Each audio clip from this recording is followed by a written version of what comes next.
Good morning everyone, welcome back to my new blog. कैसे हो आप सब? आई होप आप सब अच्छे होंगे। कल मैंने आप लोगों के साथ शेयर किया था कि मेरे साथ मीटिंग में सेकंड जो मीटिंग हुई थी उसमें क्या क्या हुआ। तो एंड आप लोगों से मैंने सजेशन मांगा था कि प्लीज़ आप लोग मुझे सजेस्ट कीजिए कि मुझे क्या करना चाहिए, बिकॉज मेरे सामने एक ऑप्शन रख दिया गया था कि मुझे शादी के बाद बेंगलोर शिफ्ट होना है।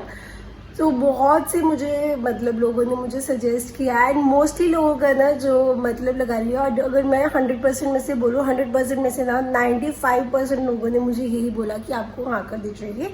5% लोगों ने मुझे बोला कि आपको मना कर देना चाहिए, कॉम्प्रोमाइज़ मत कीजिए। तो मैंने आज डिसीजन ले लिया है। मैंने पूरी रात ना अच्छे से सोचा।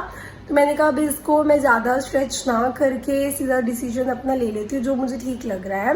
तो अभी मैं थोड़ी देर में आपको वो डिसीजन बताऊँगी। तो अभी मैंने सुबह उठ ही घर का काम कर लिया है एंड मैं बस एक का कल कमेंट आया कि आप घर पे फाउंडेशन लगा के रहते हैं। तो मैं आपको थोड़ा सा क्लोजअप लुक दिखा देती हूँ। अभी क्या होता है, मैंने बिल्कुल एकदम सामने लाइट के सामने हूँ। ऑब्वियसली अगर मैं कैमरा के आगे आ रही हूँ तो थोड़ा तो मैं सोचूंगी ना कि जिस एंगल से मेरे को लाइट अच्छी आ रही है तो वहाँ पे आऊँ मैं। एंड लिटिल बिट मैं क्या कहते हैं अच्छी लिप टिंट लगा ही लेती हूँ। तो मैं आपको थोड़ा क्लोजअप दिखा देती हूँ अपनी स्किन का ही। देखिए आपको मेरी डार्क सर्कल्स दिख रही है, पिंपल्स छोटे छोटे से आ रहे हैं। तो कोई फाउंडेशन नहीं है, बस हल्का सा मैं लिप टिंट लगाती हूँ। आईज पे भी कुछ भी नहीं लगा रखा होता, नथिंग। एंड ये देखिए अभी मेरे बाल बिल्कुल गीले हैं तो ऐसे ही है, बस तो हल्का सा लिपस्टिक लगा लेती हूँ, लिप टिंट लगा लेती हूँ लाइट सा। तो थोड़ा प्रेजेंटेबल भी लगना ही चाहिए ना। तो आइए आज के हम ब्लॉग की शुरुआत करते हैं। Hello everyone. अभी जैसे मैंने आपको बताया था कि मैंने डिसीजन ले लिया है कि मुझे क्या करना है, जो रिश्ता आ रखा था। तो इस बारे में मुझे बहुत लोगों ने सजेशन किया। 95 लोगों ने कहा कि हाँ ही कर दो आप। 5% लोग होंगे जिन्होंने कहा था कि आप मत कीजिए, कॉम्प्रोमाइज़ मत कीजिए। 95% ऑफ द पीपल ने हाँ ही कहा था। एंड फैमिली मेम्बर से भी मैंने पूछा, 2 लोगों ने मुझ पर डाल दिया कि तुझे जैसा ठीक लगे वैसा कर, हमारी कोई वो नहीं। किसी एक भी किसी फैमिली मेम्बर ने मुझे एडवाइस नहीं दी होगी, नॉट इवन मम्मी मासी, किसी ने नहीं। सब ने यही बोला कि जो तेरी मर्जी है तो अपनी सलाह जो तेरे को सही लगता है तो वही कर। वही तो अब मैंने इस डिसीजन तो ले लिया, बट डिसीजन लेने से पहले मेरे पास ना कल भी एक कमेंट आया था कि आप क्यों इतनी जल्दी वो कर रहे हैं कि शादी आपको करनी है, इसमें क्या दिक्कत है, बेंगलोर जाना है, क्या दिक्कत है बेंगलोर जाने में, आप थोड़े इमेच्योर होकर बात कर रही हो वैसे। बट इसमें क्या इमेच्योरिटी है कि मैंने ऑलवेज एक ही चीज़ क्लियर रखी हुई है कि मुझे करना ही करना है, अब आसपास में ही शादी करनी है। तो मैं आपको एक चीज़ बता देती हूँ, जैसे पेरेंट्स का होता है कि पेरेंट्स से ना दूर होने का हर एक के मन में डर होता ही होता है।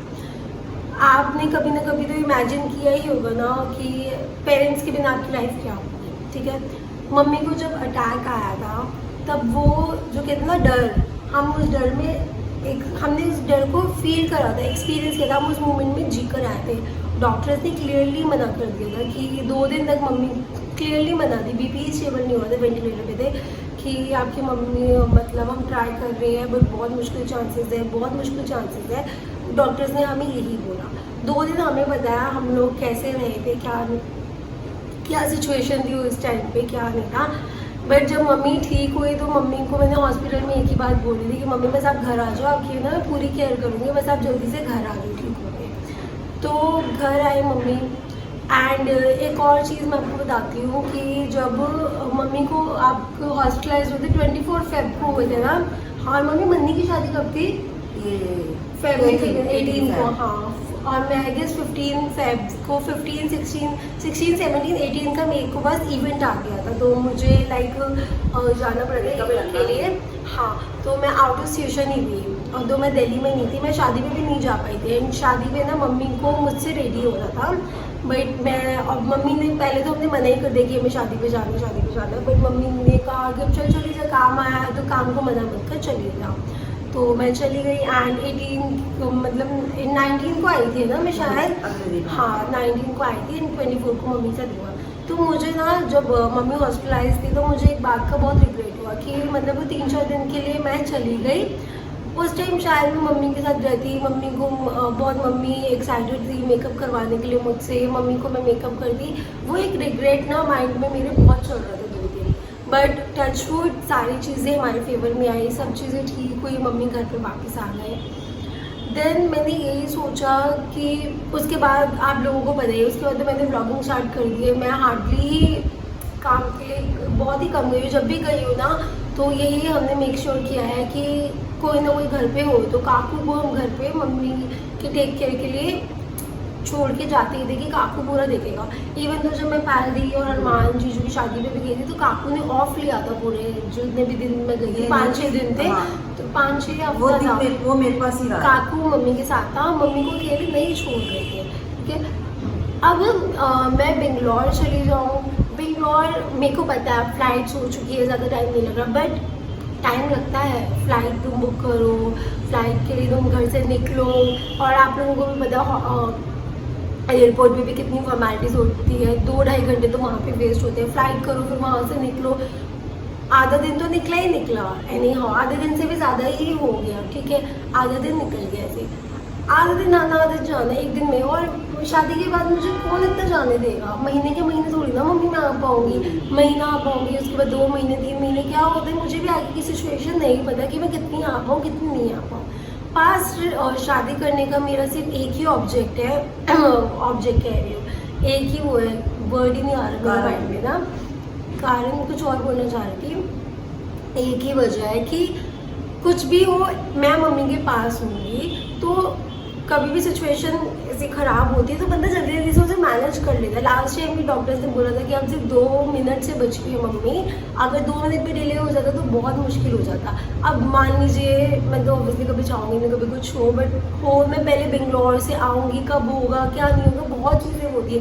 पास में रहता था बंदा 15-20 मिनट में फटाफट आ जाता, मैं ज़्यादा कह रही हूँ आधा घंटा 1 घंटा हो जाए, इतना दूर हो जाए कि बंदा फटाफट आ जाए। मामा के साथ सिचुएशन हुई थी, सबके सब हम पास के थे तो जल्दी जाकर सबने एक्शन लिया, दूर होते तो कहाँ कर पाते, सारी बहनें पास नहीं है तो कहाँ से कौन आता क्या नहीं आता। आजकल लाइफ वैसे भी बहुत अनप्रिडिक्टेबल हो गई है। मेरा सिर्फ यही एक लॉजिक है, एक यही रीज़न है पास रहने का। एंड ऑब्वियसली अगर मेरी शादी हो जाती तो मेरे को तो ये नहीं कि हर रोज़ मैं मम्मी के पास आऊँगी, बट हफ्ते में 10 दिन में तो मिलने आ सकता है ना, 15 दिन में एक बार पास लगा सकते हैं। कभी भी कुछ हो दिक्कत हो फटाफट आ गया बंदा, ये चीज़ बहुत मायने रखती है। लोगों ने मुझे कहा कि क्या हो अगर क्या पता शादी के बाद आपका शिफ्ट हो जाए, पोस्टिंग हो जाए आपके हस्बैंड की, वो इफ़ एंड बट है, कहने को नहीं भी हो सकती, कहने को हो भी सकते, दोनों चांसेस है, 50-50% है। तो मैं एक साइड का सोच के ही क्यों लूँ कि नहीं वो हो गई तो क्या पता ना भी हो, मैं दिल्ली के दिल्ली में ही रहूँ, ये भी तो हो सकता है ना। वो बाकी की बात फ्यूचर में ही है। बट एक चीज़ मैंने यही रात भर सोचा कि अगर मेरे को किसी चीज़ के लिए सोचना पड़ रहा है तो क्या ही करूँ, क्योंकि अगर चलो मैं तो दूर हो गई, मम्मी भी तो ना, आप थोड़ा ना रह पाओगे मेरे बिना, बहुत मुश्किल है। हाँ आपका भी मुश्किल होगा कि कब पूजा आएगी, बने 3-4 महीने में एक आध बार आऊँ क्या आऊँ, कुछ नहीं महीने आती दूर का तो यही काम होता है। एंड उनके इन लॉज भी वहाँ पर जो उनके कह रही हूँ जो उनके पेरेंट्स हैं वो भी वहीं पे शिफ्ट हो रहे थे। कल मैं स्पेसिफिक मतलब बताना भूल गई थी, लोगों के कमेंट्स आ रखे थे कि उनके पेरेंट्स यहीं पे होंगे ना, नहीं उनके पेरेंट्स भी वहीं पे शिफ्ट हो रहे हैं। एंड बहुत कम चांसेस है कि वो दिल्ली वापस आए, मोस्ट प्रोबेबली वहीं के ही चांसेस है कि हमेशा के लिए वो बेंगलोर ही शिफ्ट, उनकी पोस्टिंग हमेशा के लिए ही हो रही है। तो ये सब चीज़ें सोची है। अब मतलब मैंने कल आज सुबह मतलब कल डिसीजन लिया, आज मैंने सुबह ललिता मासी को फ़ोन करके बोल ही दिया है कि मासी आप बोल चाचू को मना कर देना, जो चीज़ भी इतना सोचना बड़े फ़ायदा नहीं है ना। अब यही चीज़ देखो, जब मेरे भाई के साथ हुई, हम 4 बहनें बिल्कुल साथ साथ थी, तो हमें पहुंचने में मुश्किल से आधा घंटा लगा। मम्मी बुजुर्ग है तो मम्मी इतने जल्दी नहीं वो सब एक्शन ले सकते जो हम लोग लड़कियों ने एकदम से फटक लिया, और उसके बाद हॉस्पिटल चेंज करना था उसको, तब हम फटाफट और हरदम हम साथ एक बंदा हमेशा, आप लोगों को तो पता है हमें एक बंदा सारी कंडीशंस उस समय आप लोगों को पता है। तो ये बहुत चीज़ें ना मायने रखती है। दूर जाना बहुत इजी है लोगों के लिए कहना कि आप अपना फ्यूचर देखो। एक का मेरे को कमेंट बहुत अच्छा लगा था, मेरे को उनका नेम नहीं पता, उन्होंने लगा कि आप अपनी मम्मी के बारे में सोचो, ऑब्वियसली आप इतना दूर जा रहे हो तो कॉम्प्रोमाइज़ अगर आपको करना, कॉम्प्रोमाइज़ देखिए हर रिलेशन में करना पड़ता है, मैं मना नहीं कर रही, बट कुछ कॉम्प्रोमाइज़ हम एक्सेप्ट कर पाते हैं, कुछ कॉम्प्रोमाइज़ हम एक्सेप्ट नहीं कर पाते। तो मैं अभी ये चीज़ को एक्सेप्ट नहीं कर पा रही कि मैं मम्मी से दूर जाऊँ। पर अब अगर जो मम्मी के साथ सिचुएशन हुई थी उससे पहले अगर ये चीज़ आई थी 1% में सोच भी रही थी, बट उस चीज़ें सब देखने के बाद ना मेरे में इतनी हिम्मत नहीं है कि मैं अब सोचूं जाने के इतने दूर मम्मी से। नहीं, तो फैमिली के आसपास ही रहना है। तो मैंने अब यही डिसीजन लिया है। तो प्लीज़ आप लोग भी मुझे सपोर्ट कीजिए मेरे डिसीजन में। मेरे जो रीजंस हैं वो मेरे वैलिड रीजंस हैं जो मुझे ठीक लगा। एंड एक और भी एकदम से बात याद आ गई। मेरे पास ना 2-3 लोगों के कमेंट्स आए कि आपके नहीं बहुत फेक कर रहे हो, हमें पता है आप मना कर दोगे, आप सिर्फ व्यूज़ के लिए कर रहे हो, आपकी व्यूज़ बढ़ रही है। तो मतलब लाइक मैंने सोचा कि अब मैंने शादी का मम्मी बात ही नहीं करेंगे। अब जो भी होगा लड़का देखेंगे, जो भी होगा। अब मैं आप लोगों से सॉरी बट मैं शेयर नहीं करूँगी। अब जब भी मेरा रोका फाइनल हो जाएगा ना वही आपको शेयर करेंगे। बिकॉज मैं नहीं चाहती कि तो हम अपनी पर्सनल लाइफ, बहुत बड़ी बात होती है अपनी पर्सनल लाइफ ना, हर कोई नहीं दिखा पाता और हम आपके साथ फैमिली समझ के पूरी शेयर करते हैं क्योंकि हमने ये लाइफ चूज करी है। हमें किसी ने बोला नहीं, हमने लाइफ चूज करी है कि हम ही करना है। अब अगर हमने चूज करा तो हमें हर एक पॉइंट, हर एक सिचुएशन को आप लोगों तक शो करना होगा। एंड उसी ये बोलना कि आप व्यूज़ के लिए कर रहे हैं, व्यूज़ तो हमारे पहले भी नहीं आ रहे थे, हम ये पहले भी कर सकते थे। तो ऐसा कुछ भी नहीं है, जो नेचुरली हो रही है वही सब बता रहे हैं। हाँ, और रही पूजा की, कई बार कहते हैं कि जल्दी क्यों है, पूजा की एज है शादी की, इसीलिए मैं कर रही हूँ। अगर मुझे भी लगता है पूजा भी छोटी है, मुझसे बहुत लोग पूछते हैं कि आप चीना से बड़े हो। यस, मैं चीना से बड़ी है। मुझसे मत पूछिए कितने साल बड़ी, बट 25+ हूँ मैं। ये मैं बोल सकती हूँ कि मैं 25+ हूँ। बट ऑब्वियसली हर कोई, मतलब मैं नहीं चाहती कि गर्ल्स वैसे भी इतनी कंफर्टेबल नहीं होती अपनी एज बताने के लिए। बट येस 25+ हूँ, इतनी छोटी भी नहीं हूँ। मेरी ग्रेजुएशन हो रखी है, मेकअप आर्टिस्ट का कोर्स कर रखा है। आप पता मानोगे, विश्वास करोगे, महीना जब मम्मी हॉस्पिटल से वापस आई थी ना, 1 मंथ मैं कहीं भी नहीं निकली थी। मेरी हालत मुझे पता है कैसी हो रखी थी, बाल ऐसे बिखरे से रहते थे, कुछ भी नहीं, मैं नहीं जाती। सुबह से उठती थी, काम शुरू। और जब मैं कहीं अगर जाती भी थी ना, काकू या कोई होता तब मैं निकलती थी, मैं ऐसे नहीं जाती थी मम्मी को छोड़कर। तो ये मेरे रीज़न वैलिड है। आई होप आपको मतलब ये बात थोड़ी समझ में आई होगी। एंड आज साईं बाबा वाली बता रहे मासी। हाँ, साईं बाबा का भी है कि हम मम्मी का, तो आप लोगों को पता ही है, चंदन देवी में मम्मी को हमने हॉस्पिटलाइज कराया था। चंदन देवी मंदिर के सामने जो जनकपुरी में है, उसके साथ में ही साईं बाबा का मंदिर है। तो मम्मी हुए थे वेडनेसडे की रात को 11:30 बजे हम मम्मी को लेके गए थे। थर्सडे के दिन हमने मतलब साईं बाबा मंदिर में मासी, ललिता मासी, मैं और काकू थे, हम तीनों ने प्रसाद चढ़ाया था कि सब चीज़ें ठीक कर दो साईं बाबा बस। क्योंकि मम्मी का नाम 2-2:30 बजे मिलकर आए थे, बीपी स्टेबल ही नहीं। हाँ, पर उस दिन नहीं थी मासी ना, उस दिन हम 3 थे बस। तो स्टेबल ही नहीं हो रहा था मम्मी का बीपी। डॉक्टर ने बोला कि हम इंजेक्शन लगा रहे, बीपी स्टेबल ही नहीं हो रहा, बस देखते आगे क्या होता है। तो हम लोग ऐसे चले गए। नेक्स्ट डे आए, दोपहर तक हमें पता चला कि मम्मी का ना वेंटिलेटर ही उतर गया है। मतलब रातों रात ना ऐसे फ्लिप मारा मम्मी ने कि हमें डॉक्टर ने आया कि आपकी मम्मी का तो वेंटिलेटर उतर गया है, सब मम्मी मतलब रिकवर कर रही है, अब मतलब डेंजर से बाहर है। रिकवरी मोड में आना भी बहुत बड़ी बात होती है, एटलीस्ट बंदा डेंजर से निकल जाता। तो साईं बाबा ने उस टाइम हमारी बहुत सुनी थी। तो जैसा भी होगा सब अच्छा ही होगा। एंड मैं गुड मॉर्निंग तो आज करी, मैं दशहरा हम विश करना भूल ही गई। हैप्पी दशहरा आप सबको। तो आज हम व्लॉग में ना, वैसे ही व्लॉग बहुत लंबा हो रहा है गेस, तो आज हम व्लॉग में ज़्यादा नहीं दिखाएंगे। आज का व्लॉग बस अब इतना ही आज दिखा देते हैं। जो भी होगा आज जो भी रूटीन होगी। एंड मेरे बस बहुत आते हैं कि आप छोटे भाई बहन है कि नहीं है। यस, मेरा भाई है छोटा। पापा और मेरे भाई ना व्लॉग में आना ज़्यादा पसंद ही नहीं करते हैं, थोड़े वो कैमरा शाय पर्सन है।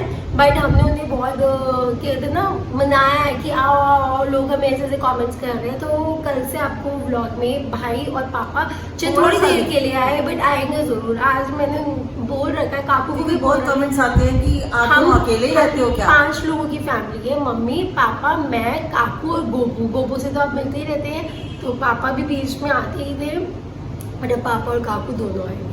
तो आज का ब्लॉग में, और गोपू तो आपको बीच में दिखते ही रहते हैं। हाँ, तो मम्मी बोलो वीडियो बड़ी हो जाएगी ना फिर। चलो आज का ब्लॉग करती हूँ मैं यहीं पे एंड मैं मिलती हूँ आपको कल के ब्लॉग में। तो गुड नाइट। तो अभी गुड नाइट तो है नहीं, तो लाइव भी आते काफी लोगों से बातें। हाँ, लाइव आने का आप हमें लाइव के लिए भी बताइए कि हम किस दिन लाइव आए और कितने बजे लाइव आए, तो आप लोग बताइए। और आज के लिए बस इतना ही, ठीक है। तो गुड नाइट, बाय।